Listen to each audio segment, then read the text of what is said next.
허둥지둥 현관문으로 달려가 문을 열어주니 아들 내외와 제 귀여운 손자 준호가 보였어요. 우리 강아지 왔어. 아이고, 내 새끼. 그 새끼가 더 컸구나. 저는 반가운 마음에 준호를 안아주려고 손을 뻗었어요. 하지만 그 순간 며느리가 제 손등을 세게 후두려 치더군요. 어찌나 세게 때렸는지 소리가 아파트 복도에 다 울릴 지경이었죠. 그때 며느리의 날카로운 목소리가 들려왔어요. 어머님, 지금 뭐 하시는 거예요?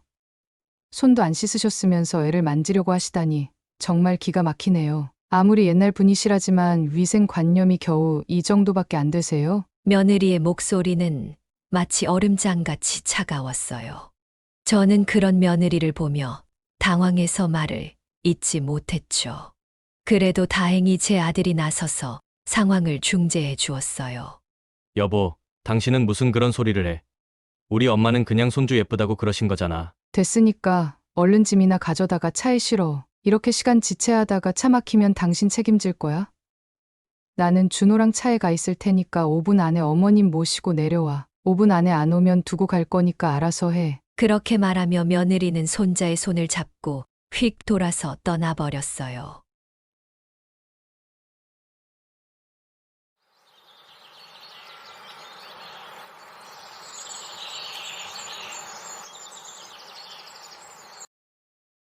안녕하세요.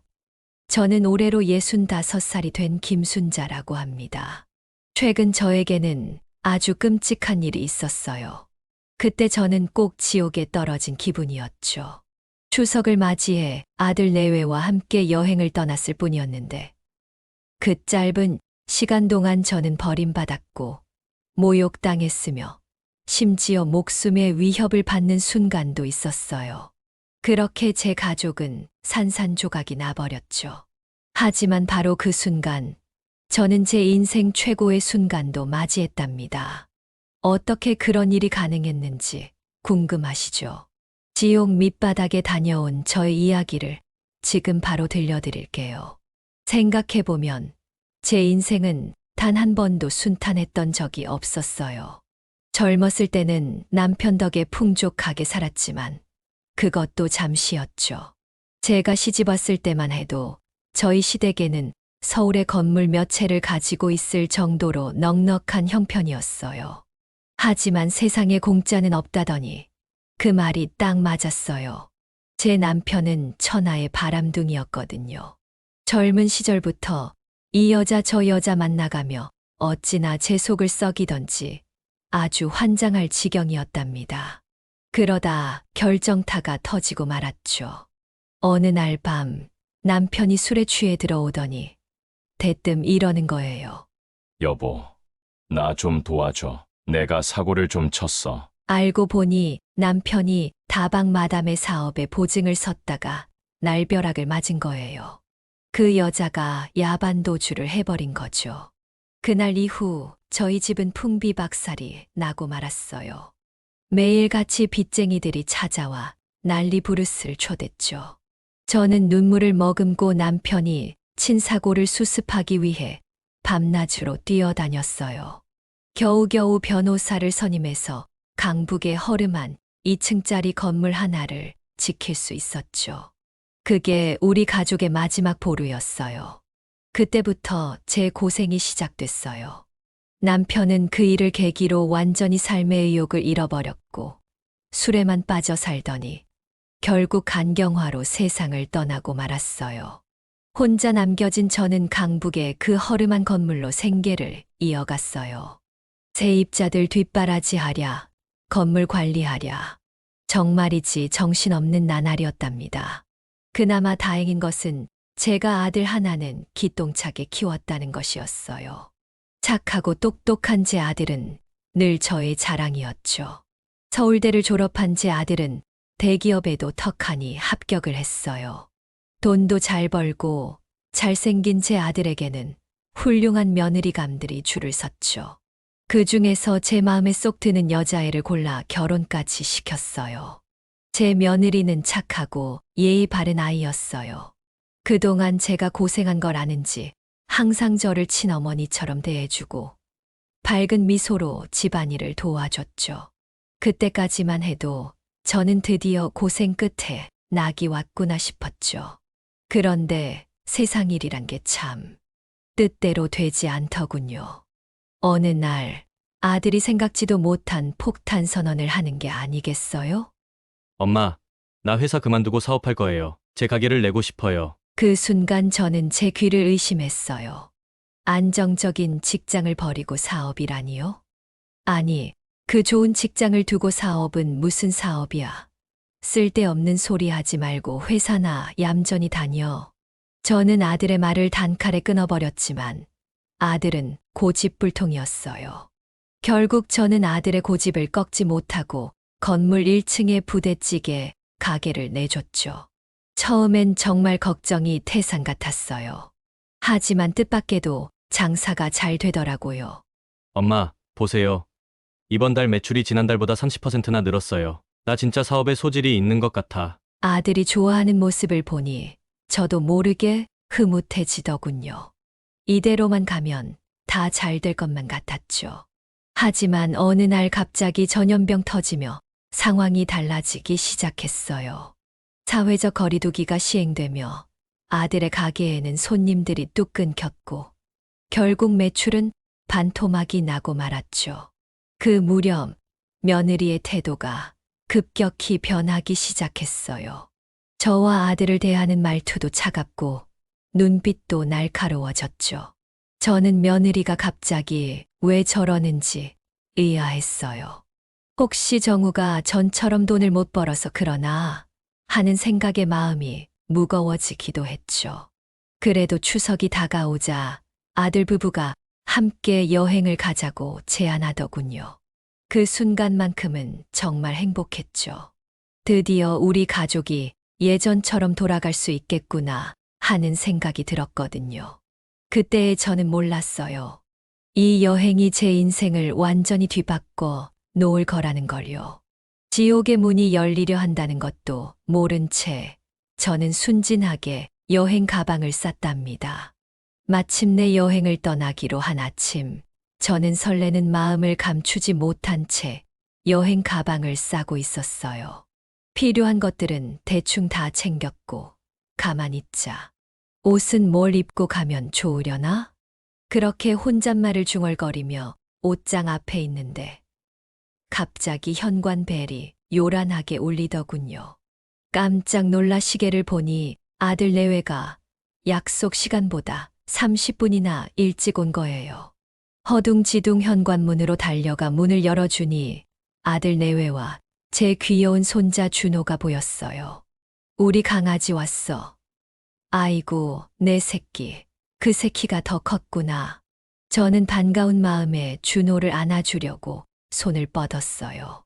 하지만 그 순간 며느리가 제 손등을 세게 후두려 치더군요. 어찌나 세게 때렸는지 다 소리가 아파트 복도에 다 울릴 지경이었죠. 그때 며느리의 날카로운 목소리가 들려왔어요.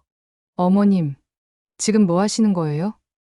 손도 안 씻으셨으면서 애를 만지려고 하시다니 정말 기가 막히네요. 아무리 옛날 분이시라지만 위생관념이 겨우 이 정도밖에 안 되세요? 며느리의 목소리는 마치 얼음장같이 차가웠어요. 저는 그런 며느리를 보며 당황해서 말을 잇지 못했죠.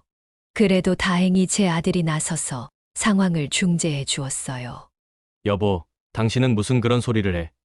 우리 엄마는 그냥 손주 예쁘다고 그러신 거잖아. 됐으니까 얼른 짐이나 가져다가 차에 실어. 이렇게 시간 지체하다가 차 막히면 당신 책임질 거야? 나는 준호랑 차에 가 있을 테니까 5분 안에 어머님 모시고 내려와. 5분 안에 안 오면 두고 갈 거니까 알아서 해. 그렇게 말하며 며느리는 손자의 손을 잡고 휙 돌아서 떠나버렸어요. 제 아들은 어쩔 줄 몰라 하며 며느리가 시킨 대로 짐을 챙기기 시작했고, 저는 너무 당혹스러워서 그 자리에 얼어붙어 버렸어요. 이게 대체 무슨 일이람? 내가 뭘 그렇게 잘못했다고? 며느리에 대한 서운함과 실망감이 그야말로 물밀듯이 밀려오는 순간이었죠. 하지만 저는 필사적으로 그 감정을 억눌렀어요. 그냥 내가 참고 말자. 모처럼 가족 여행인데 나 때문에 망치면 안 돼. 저는 그렇게 속상한 마음을 꾹꾹 눌러 담으며 집을 나섰어요. 그때까지만 해도 저는 그저 저만 참으면 모든 일이 잘 해결될 거라고, 조금 있으면 가족들과 함께 행복한 시간을 보낼 수 있을 거라고 애써 믿었죠. 하지만 아들의 차에 올라탄 순간 저는 무언가가 단단히 잘못되고 있다는 걸 직감했답니다. 차 안의 공기가 어찌나 무거운지 숨조차 제대로 쉴 수 없을 정도였어요. 저를 향한 며느리의 숨길 수 없는 그 적대감에 저는 온몸에 소름이 끼쳤죠. 그런데 이런 말도 안 되는 상황 속에서 제 아들은 며느리의 눈치만 보며 꼭똑 마려운 강아지처럼 안절부절 못하고 있더군요. 하는 수 없이 저는 그저 창밖이나 바라보았어요. 바깥 날씨는 더없이 좋았지만 제 마음 속에는 구름이 가득했답니다. 참을 수 없는 답답함에 한숨을 쉰 순간 손자가 걱정스러운 얼굴로 저를 바라보며 물었어요. 할머니, 왜 한숨 쉬어요? 무슨 걱정 있어요? 응, 아무것도 아니야. 그냥 조금 피곤해서 그런 거야. 걱정하지 마, 우리 준호. 아이고, 그런데 우리 준호가 이제는 할머니 걱정까지 다 해주고 정말 이제 다 컸네. 저는 그렇게 말하며 손자의 작은 머리를 쓰다듬으려고 손을 뻗었어요. 그런데 그 순간 앞좌석에서 며느리의 날카로운 목소리가 날아왔습니다. 어머님, 준호 머리 만지지 마세요. 예전에 말씀드렸잖아요. 비듬 같은 거 옮길 수 있다고요. 어머님 나이에 위생 관리가 제대로 되겠어요? 제발 신경 좀 쓰세요. 그 말을 듣는 순간 저는 마치 온몸에 찬물을 끼얹은 듯 했어요. 제 손은 공중에서 멈춰버렸죠. 이어서 마음속 깊은 곳에서 서러움과 분노가 뒤섞인 감정이 솟아올랐죠. 결국 저는 이렇게 따져 물었어요. 아가, 너 지금 뭐라고 했니? 너 지금 시어미를 평균 취급이라도 하는 거니? 어머님, 기분 나쁘셨으면 죄송한데요. 저는 어머님보다 우리 준호 건강이 더 중요해요. 위생 문제는 철저히 해야 한다고요. 다 준호를 위해서 한 말이고 나쁜 뜻으로 꺼낸 말도 아니니까 그렇게 아세요. 며느리는 그렇게 말하며 마치 당연한 소리를 한다는 듯 대수롭지 않게 굴었어요. 며느리의 얼굴에는 일말의 미안함이나 죄책감 같은 건 찾아볼 수 없었고, 오히려 제가 왜 이런 걸로 화를 내는지 이해하지 못하는 듯한 표정이었죠. 그 모습을 보며 저는 황당함을 넘어 서글픔을 느꼈어요. 내가 뭘 그렇게 잘못해서 이런 대우를 받아야 하나. 며느리가 한 말들은 마치 가시처럼 제 가슴에 박히는 것 같았어요. 저는 차마 더 이상 말을 잇지 못하고 창밖으로 다시 시선을 돌렸어요. 사랑하는 가족에게서 이런 취급을 받을 줄은 정말이지 꿈에도 몰랐기 때문에 그 충격이 너무나 컸습니다. 그렇게 어색한 분위기 속에서 얼마나 시간이 흘렀을까. 며느리가 갑자기 입을 열었어요. 며느리는 마치 부하에게 명령을 내리듯 제 아들에게 명령조로 이렇게 말했죠. 여보, 나 너무 출출한데 휴게소 좀 들르자. 빨리. 지금 휴게소에 들르면 이따가 차가 많이 막힐 것 같은데. 엄마도 시장하세요? 지금 휴게소 들를까요? 아들의 물음에 제가 뭐라 대답할 틈도 없이 며느리는 갑자기 불같이 화를 내기 시작했어요. 여보, 지금 뭐 하는 거야? 왜 어머님 의견을 물어봐? 내가 출출하다고 분명히 말했잖아. 빨리 휴게소로 빠지라고. 나 지금 배고파서 죽을 것 같으니까. 알았어. 가면 되잖아. 그제야 며느리는 만족스러운 듯 입꼬리를 살짝 올리며 마치 자신이 이긴 것처럼 여유로운 표정을 짓더군요.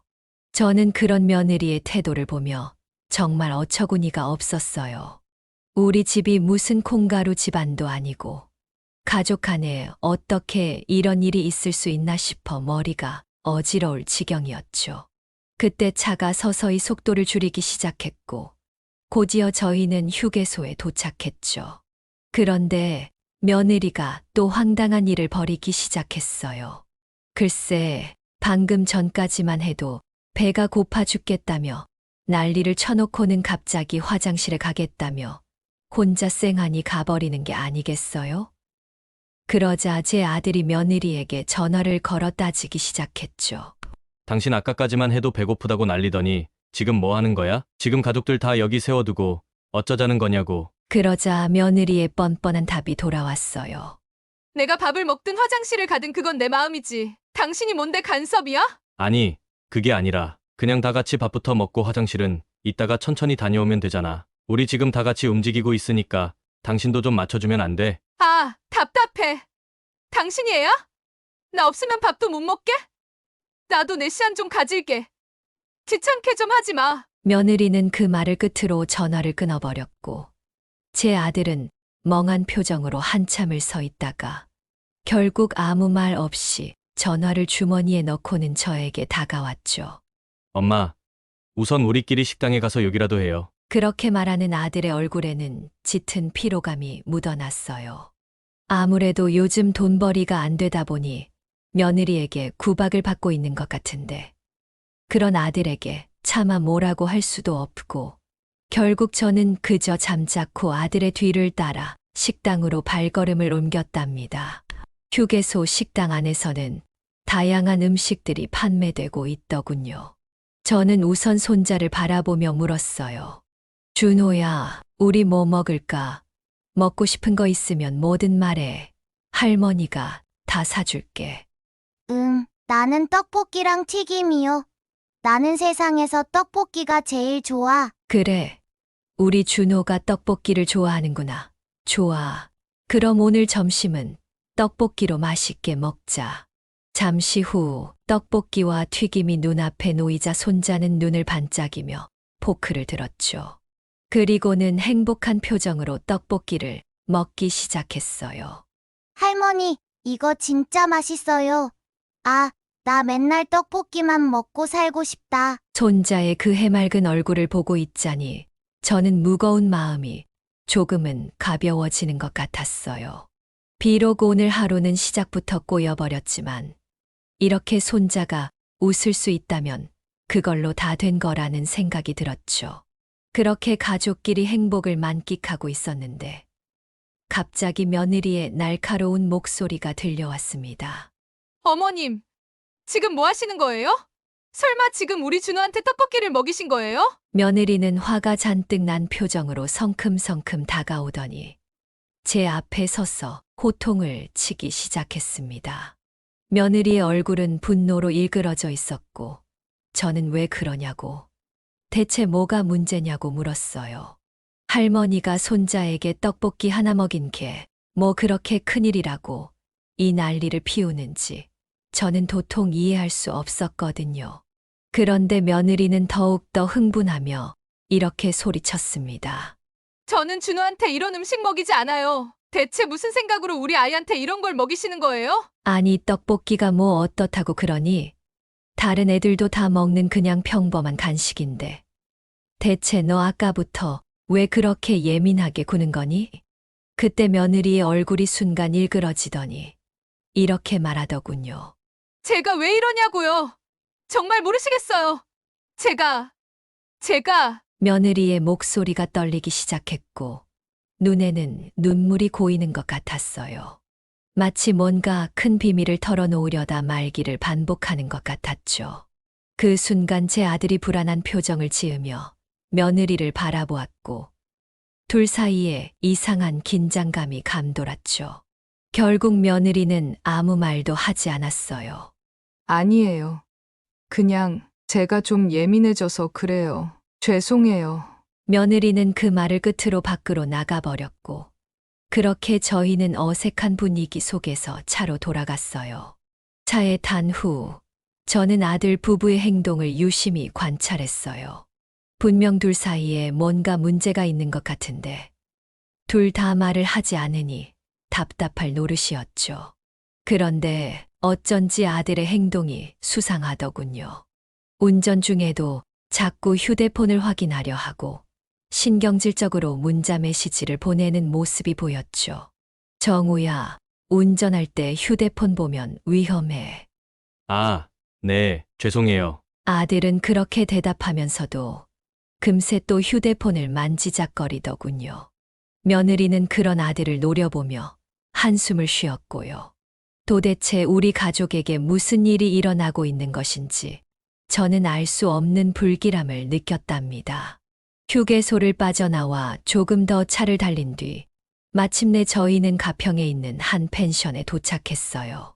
펜션 주차장에 차를 세우고 내리니 주변에는 이미 도착한 다른 가족들이 서로 웃고 떠들며 짐을 나르고 있더군요.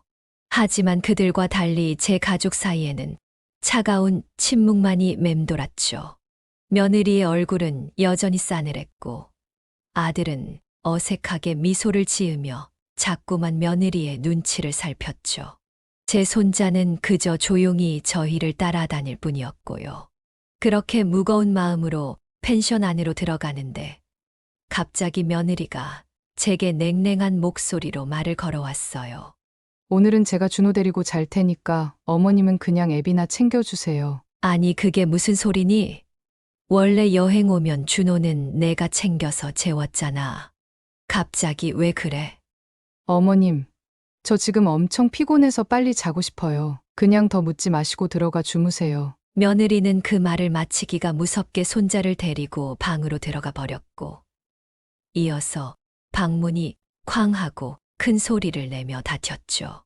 저는 그 자리에 서서 할 말을 잃고 벙찐 채로 멍하니 서 있었어요. 대체 제가 왜 이런 냉대를 받아야 하는지 이해가 가지 않았죠.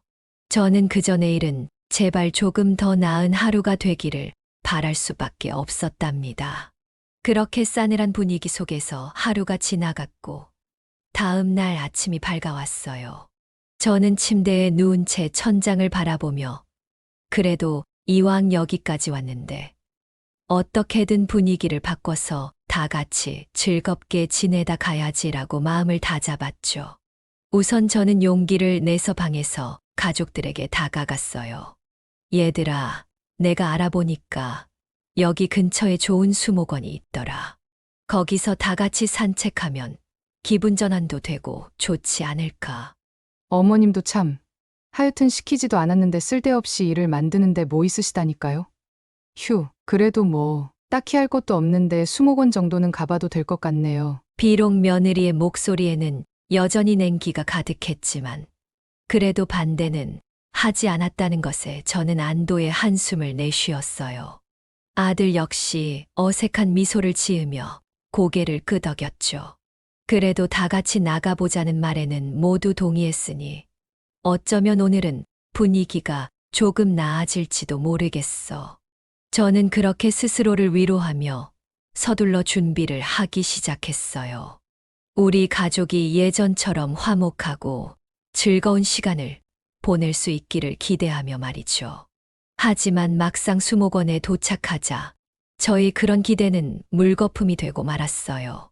글쎄, 이 수목원은 아름답기는커녕 상태가 최악인 게 아니겠어요?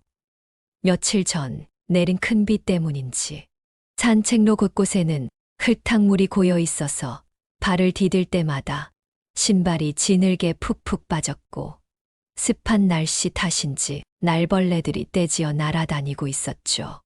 예상과 너무나 다른 수목원에 당황스러워하던 순간 갑자기 며느리가 비명을 질러대기 시작했어요. 이게 뭐야? 벌레가 얼굴에 붙었어. 하필 며느리의 주변에서 벌레떼가 붕붕거리며 날아다니고 있었고 저는 깜짝 놀라서 즉시 며느리에게 달려갔어요. 하지만 제가 손을 뻗으려는 순간 며느리는 차갑게 제 손길을 뿌리치며 이렇게 말하더군요. 어머님은 왜 하필 이런 쓰레기 같은 곳에 오자고 해서 이 사단을 나게 하시는 거예요? 정말 괜히 왔어. 진짜. 이래서 내가 가족 여행 따위 오기 싫다고 한 건데. 며느리는 그렇게 말하며 신경질적으로 신발에 묻은 진흙을 털어냈어요. 그 모습이 마치 저를 털어내는 것처럼 보여서 저는 가슴이 찢어지는 것처럼 아팠죠. 저는 그저 가족들이 조금이라도 화목해지길 바랐던 것뿐이었는데 일이 이렇게 될 줄은 꿈에도 몰랐죠. 결국 저는 나오지 않는 목소리를 억지로 쥐어짜내 이렇게 말했어요. 나는 잠깐 화장실 좀 다녀오마. 더 이상 이 자리에 있다가는 당장이라도 눈물이 나올 것 같아서 저는 서둘러 돌아섰답니다. 그리고는 화장실에 들어가자마자 바닥에 주저앉아 한참을 서럽게 울었답니다. 불과 얼마 전까지만 해도 며느리는 저에게 참 잘했었는데 아들이 돈을 잘 벌 때는 저를 친엄마처럼 따르더니 이제 와서 이런 모습을 보이다니 어떻게 사람이 이렇게 바뀔 수가 있나? 돈이면 다인가? 그런 생각을 하며 얼마나 울었을까? 문득 이제 그만 나가야겠다는 생각이 들더군요. 저는 서글픈 한숨을 내쉬며 흐르는 눈물을 닦아낸 뒤 물을 틀어 차가운 물로 세수를 했어요. 이어서 저는 화장실 밖으로 나와 힘없이 주차장으로 향했죠. 그리고 잠시 후 저는 믿을 수 없는 광경을 보게 되었어요. 이게 무슨... 우리 차가 있어야 할 자리가 텅 비어 있었어요. 그 순간 저는 아들 내외에게 버려졌다는 생각에 심장이 멎는 것만 같았어요. 설마, 아니야, 아닐 거야. 설마, 아니야, 아닐 거야. 이건 말도 안 돼. 저는 급히 주머니에서 휴대폰을 꺼내들고 떨리는 손으로 아들의 휴대폰 번호를 눌렀어요. 하지만 신호음만 계속 울릴 뿐 아들은 제 전화를 받지 않았고 결국 자동응답기 소리가 들려오더군요. 며느리에게 전화를 걸어봐도 마찬가지였죠. 그 순간 저는 그 자리에서 주저앉고 말았죠. 아들아, 왜 전화를 안 받니? 엄마가 여기 있는데. 현실을 부정하고 싶었지만 이제는 인정할 수밖에 없었죠. 아들과 며느리가 저를 두고 가버린 거예요. 그 순간 제 인생이 주마등처럼 스쳐 지나가더군요. 정우를 처음 낳았을 때 함께 울고 웃으며 살아왔던 날들, 그리고 며느리를 처음 만났던 순간까지 모든 기억들이 혼란스럽게 머릿속을 맴돌았죠. 저는 그 자리에서 엉엉 울기 시작했어요. 지나가는 사람들이 저를 이상한 눈으로 쳐다봤지만 저는 아랑곳하지 않았죠. 그저 제 아들과 며느리가 돌아오기만을 간절히 바라며 계속해서 전화를 걸었어요. 하지만 여전히 아무도 받지 않았죠. 결국 울다 지친 저는 그저 멍하니 앉아 있었어요. 그때 갑자기 경찰차 사이렌 소리가 들리더군요. 힘없이 고개를 들어보니 경찰들이 제게 다가와 말을 걸기 시작했습니다. 할머님, 왜 혼자 여기서 이러고 계세요? 무슨 일 있으세요? 그 순간 저는 또다시 눈물이 왈칵 쏟아졌어요. 그리고 차마 떨어지지 않는 입을 움직여 이렇게 답했죠. 제 아들과 며느리가 저를 두고 가버렸어요.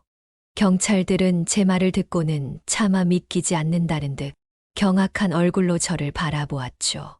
그들의 반응을 보니 저 자신이 얼마나 초라하고 비참한 상황에 놓여 있는지 다시 한번 실감하게 되더군요. 한 경찰은 제가 안쓰럽게 여겨졌는지 제 손을 꼭 잡으며 이렇게 말해 주었어요. 어르신, 너무 걱정하지 마세요. 저희가 반드시 아드님과 며느님을 찾아드리겠습니다. 저희가 도와드릴 테니까 조금만 기다려주세요. 경찰관의 말에 저는 그저 눈물을 흘리며 고개를 끄덕일 뿐이었어요. 잠시 후 저는 경찰들과 함께 수목원 관리실로 향했고 그곳에서 경찰들은 미친 듯이 아들 부부를 찾기 시작했죠. 전화, CCTV 확인, 주변 수색까지. 그들의 필사적인 모습을 보며 저는 더욱 비참해졌어요. 내가 내 자식을 이렇게 찾아야 한다니. 그러던 중 갑자기 관리실 문이 벌컥 열리더니 제 며느리가 혼비백산한 얼굴로 뛰어들어왔어요. 그 순간 저는 눈을 의심했죠. 방금 전까지 저를 무시하던 며느리는 온데간데 없고 눈물범벅이 된 얼굴로 저를 향해 달려오는 게 아니겠어요. 어머님, 괜찮으세요? 정말 얼마나 걱정했는지 몰라요. 며느리는 저를 꼭 끌어안으며 흐느꼈어요. 그리고는 떨리는 목소리로 말을 이어갔죠. 죄송해요, 어머님. 제가 그랬으면 안 됐는데. 저도 너무 힘들어서. 저는 방금 전까지만 해도 제게 냉랭했던 며느리가 갑자기 왜 이러는지 이해가 되지 않아서 당황스러웠죠. 그때 며느리의 입에서 충격적인 말이 나오기 시작했어요. 어머니, 사실 그이한테 다른 여자가 있어요. 저는 며느리가 지금 대체 무슨 말을 하고 있는 것인지 너무 놀라서 그 자리에서 쓰러질 것만 같았어요. 뭐라고? 그게 무슨 소리니? 저도 얼마 전에 우연히 알게 됐어요. 그이의 휴대폰에서 다른 여자와 주고받은 메시지를 봤거든요. 그래서 제가 화가 나서 어머니께 그렇게 대했던 거예요. 정말 죄송해요. 며느리의 고백에 저는 말문이 막혔어요. 아들의 외도라니, 이건 정말 예상치 못한 일이었죠. 그이는 여기까지 가족 여행을 와서도 그 여자랑 계속 연락을 했어요. 오늘 여기 수목원에서도 그 여자랑 수시로 연락을 했죠. 제 눈앞에서 아무렇지도 않게. 저는 정말이지 더 이상은 참을 수가 없었어요. 그래서 준호 데리고 먼저 떠나버린 거예요. 그런데 어머니께서 여기 혼자 계시다는 얘기를 듣고 얼마나 놀랐는지 몰라요. 죄송해요, 어머니. 정말 죄송해요. 세상에, 이게 다 무슨. 아니, 잠깐. 그런데 지금 정우는 어디 있니? 그이는 화가 나서 드라이브를 하러 갔대요. 제가 그 여자 얘기로 따지니까 얼굴이 울그락불그락해지더니 아무 말 없이 차를 타고 떠나버렸어요. 아마 지금 오는 길일 거예요. 저는 머리가 어지러웠어요. 아들이 그렇게 무책임하게 행동할 리가 없는데. 하지만 지금 상황으로 봐서는 모든 게 사실인 것 같았죠. 그 순간 저는 분노와 배신감, 그리고 깊은 슬픔이 한꺼번에 밀려오는 걸 느꼈어요. 내가 그토록 사랑하고 믿었던 아들이 이런 못난 짓을 저지르다니. 이게 과연 현실인지 아니면 끔찍한 악몽인지 구분할 수가 없었죠. 아니, 그럴 리가 없다. 우리 정우가 그렇게까지 형편없는 놈일 리가. 분명 무슨 오해가 있는 거겠지. 저는 필사적으로 현실을 부정하고 싶었어요. 제 아들이 그런 되먹지 못한 행동을 했을 리가 없다고 믿고 싶었죠. 그때 천천히 휴대폰을 꺼낸 며느리는 저에게 어떤 사진을 보여줬습니다. 그 사진을 보는 순간 저는 숨이 멎는 것 같았죠. 거기엔 충격적이게도 제 아들이 낯선 여자와 함께 입을 맞추고 있는 모습이 담겨 있더군요. 그것도 아주 친밀한 모습으로 말이에요. 제 눈을 의심하고 싶었지만 부정할 수 없는 현실이 눈앞에 있었죠. 이 여자가 누구니? 가게 종업원이에요. 저도 같이 있는 가게에서 둘이 버젓이 이런 짓을 하고 있었던 거예요. 어머니, 저 이제 어떻게 살아야 해요? 저는 말문이 막혔어요.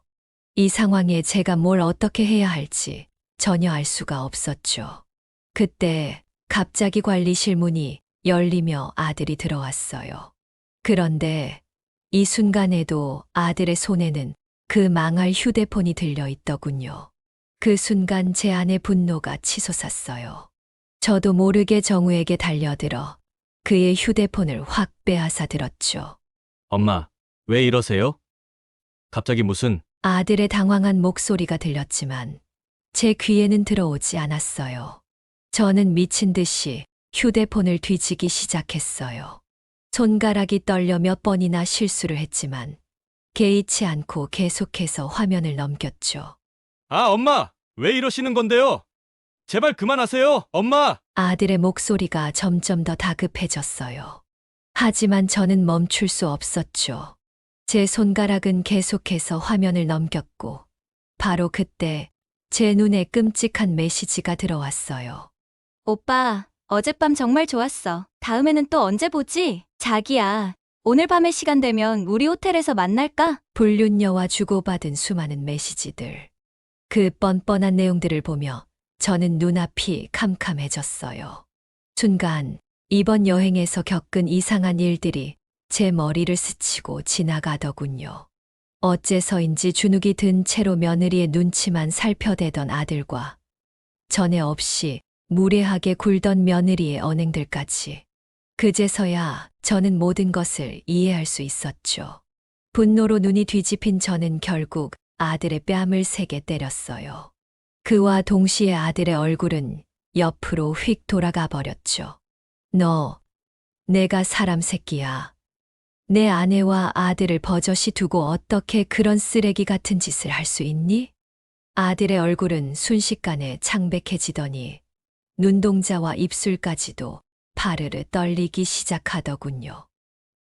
엄마, 그게 아니라. 아니라고. 그럼 이 망할 사진은 뭐야? 이 개자식아. 내가 저지른 더러운 짓을 내 눈으로 똑똑히 봐. 저는 며느리의 휴대폰을 아들의 얼굴에 들이밀었어요. 그 순간 아들의 얼굴에서 마지막 남은 핏기마저 사라지더군요. 저는 그런 아들을 보며 눈물을 폭포수처럼 흘리면서 이렇게 말했어요.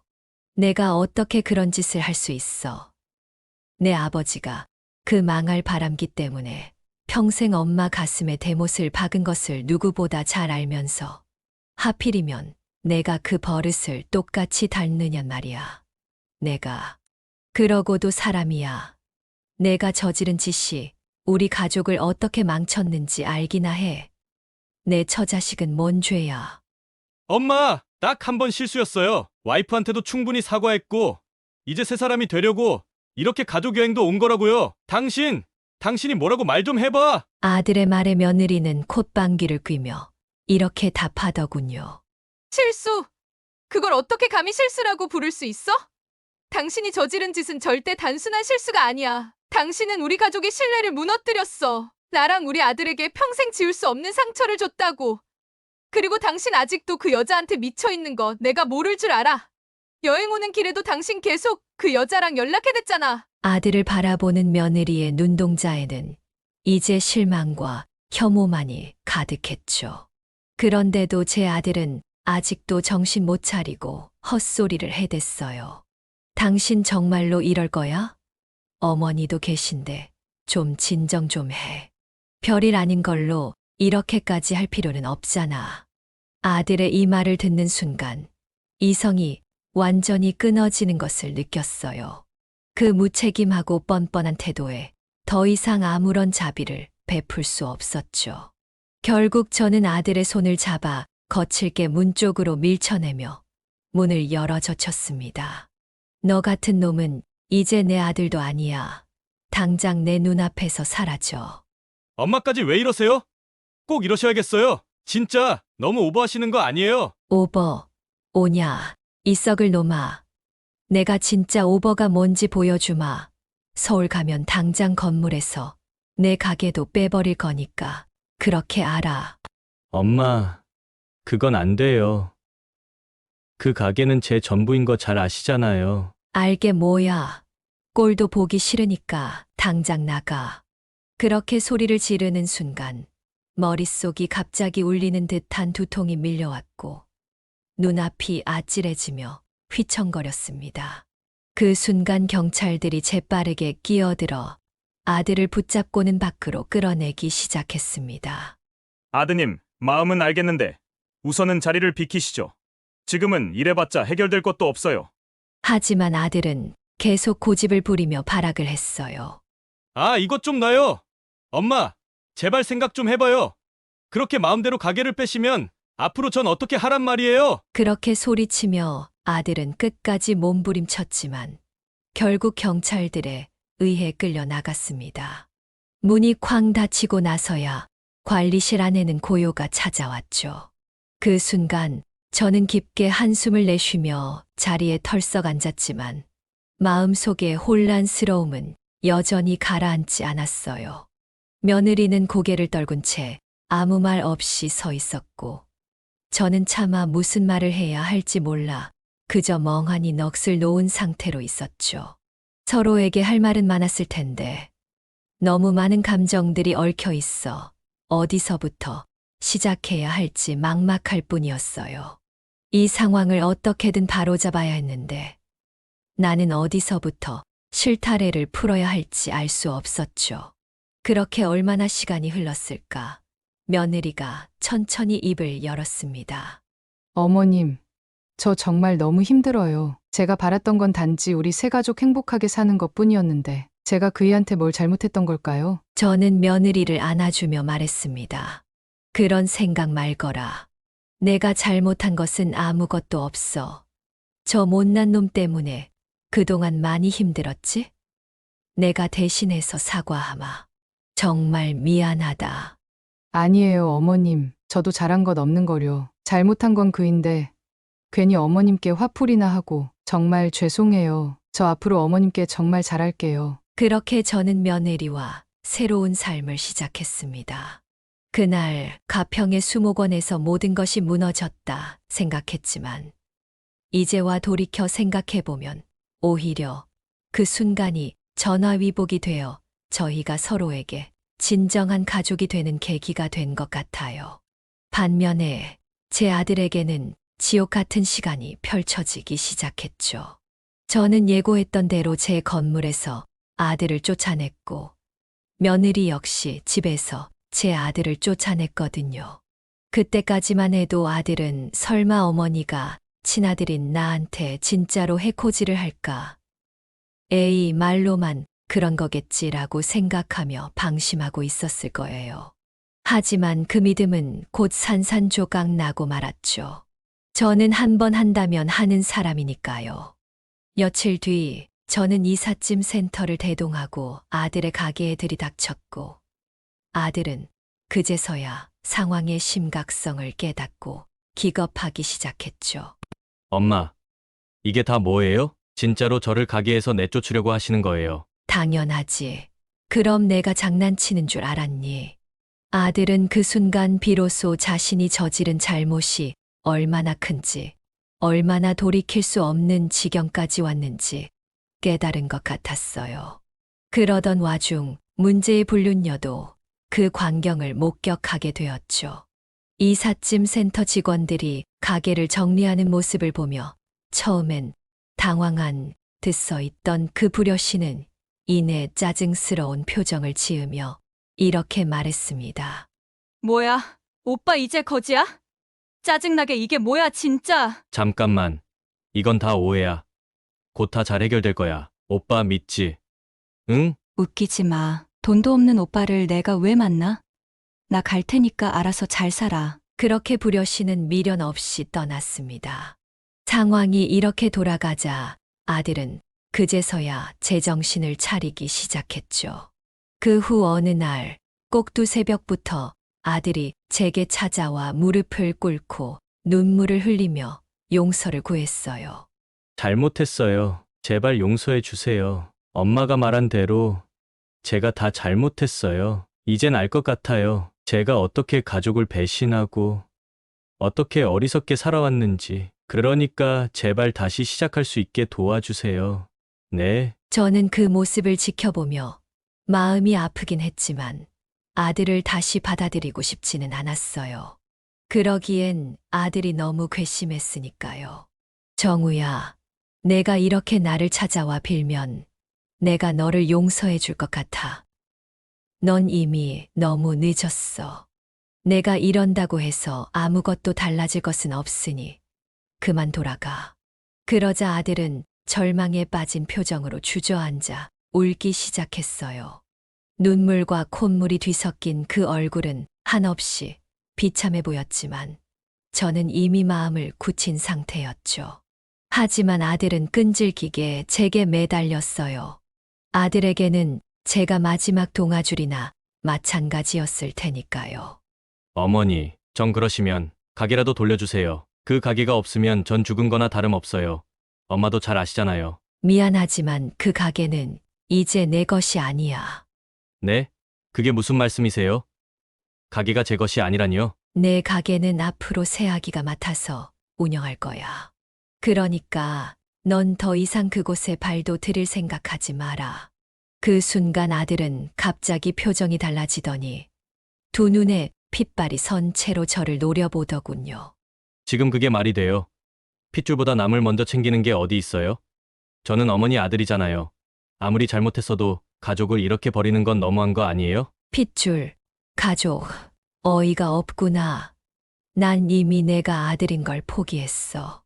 너는 내 아내와 자식도 버리고 나도 배신하고 그저 내 욕심만 챙겼잖아. 내가 가족을 버린 게 아니라 내가 우리를 버린 거야. 이 말을 끝으로 저는 그 자리를 떠났습니다. 아들은 여전히 뒤에서 무릎을 꿇고 울며불며 저를 붙잡으려 했지만 저에게는 더는 미련이 없었죠. 그 후로 아들은 알거지 신세가 되어 떠돌이 생활을 하게 되었습니다. 가족도 친구도 모두 잃고 이제는 아들의 곁에 아무도 남지 않았죠. 아마 아들은 모든 것을 잃고 난 지금에서야 자신이 얼마나 큰 잘못을 저질렀는지 깨달았을 겁니다. 그렇게 저는 하나뿐이었던 아들과 멀어졌어요. 하지만 이상하게도 슬프지 않았습니다. 이제는 그 빈자리를 며느리와 손자가 따뜻하게 채워주고 있으니까요. 그리고 얼마 후 저는 계획대로 며느리에게 가게를 물려주었답니다. 그러자 며느리는 눈물이 가득 고인 눈으로 제 손을 잡으며 이렇게 말하더군요. 어머님, 정말 감사합니다. 제가 어머님께 받은 이 믿음 꼭 보답할게요. 앞으로는 더 열심히 살고 준호도 훌륭하게 키워낼 거예요. 그 말을 들은 저는 며느리가 참 기특하고 자랑스러웠습니다. 그래, 난 새아기 내가 잘할 거라고 믿는단다.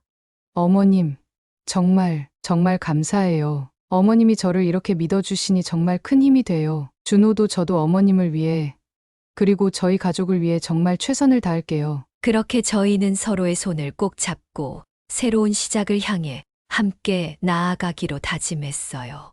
그 후로 놀라운 일이 벌어졌답니다. 가게가 어마어마하게 번창하기 시작했거든요.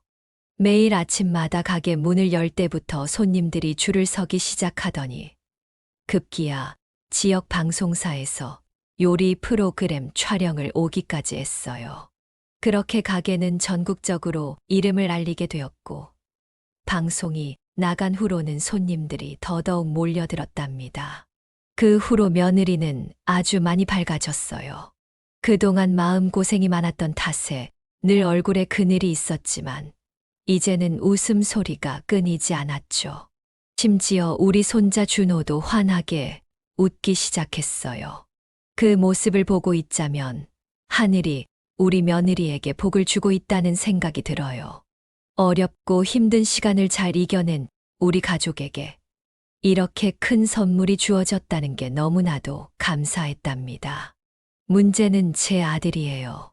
그 애는 여전히 정신 못 차리고 술에 취해 집으로 찾아와 애걸복걸하고는 하거든요.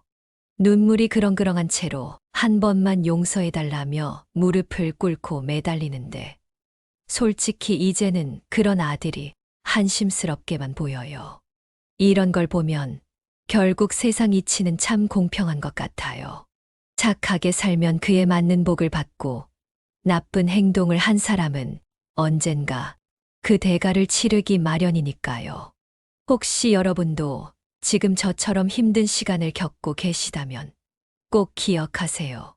어려운 시기가 지나고 나면 그 뒤엔 더 큰 행복이 찾아올 거랍니다. 우리 세 사람이 함께 만드는 미래가 밝고 행복하길 바라며 제 이야기는 여기서 마칠게요. 긴 이야기를 들어주셔서 감사합니다. 여러분 모두 행복하세요.